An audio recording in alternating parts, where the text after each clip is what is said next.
Hradec Králové přivítal Spartu v nové, doslova pekelné kulise. Jak jinak odčinit prohrané východočeské derby než obrat doma velkého favorita a obhájce titulu?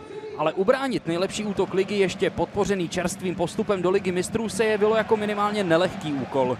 Ostatně sami se o tom otroci přesvědčili hned v 8. minutě. Po krásné souhře Albion Rahmany na dvakrát procedil míč až na Lukáše Haraslína.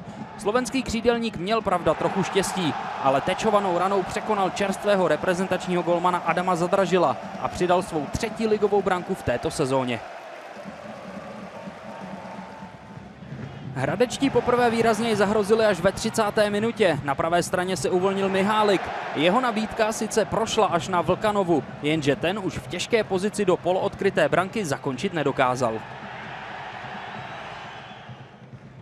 Těsně před poločasem o sobě znovu dala vědět nejnovější posila Pražanů.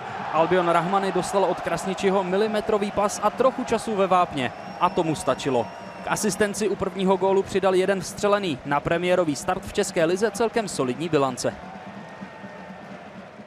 Po změně stran začal o něco aktivněji Hradec Králové. Nejprve po přistrčení Horáka zakončoval Juliš. To byla ještě spartanská defenziva na místě. Kdyby ale Spáčil mířil o pár centimetrů přesněji, mohlo být pod lízátky zaděláno na drama. V 70. minutě si Sparťani zavařili sami. Lači zřejmě přihrával na Vitíka, jenže ten pouštěl za sebe a tam číhal Petr Juliš. Pražané mohli děkovat pohotovému Péteru Vindálovi, který pak měl svým spoluhráčům rozhodně co říct. O pár sekund později mohlo být definitivně hotovo. Wiesner perfektním pasem vyslal Daňka. Jeho řešení bylo taky zvoleno dobře. Jen mířidla spartanský křídelník neseřídil. V nastavení sice ještě jedna branka padla, ale hostující Olatunji byl v jasném offsideu. I tak se ale Sparťani v celku klidně po zaváhání se Slováckem vrátili na vítěznou vlnu. Pro hradecké otroky to naopak po výborném vstupu do sezóny byla druhá ligová porážka v řadě.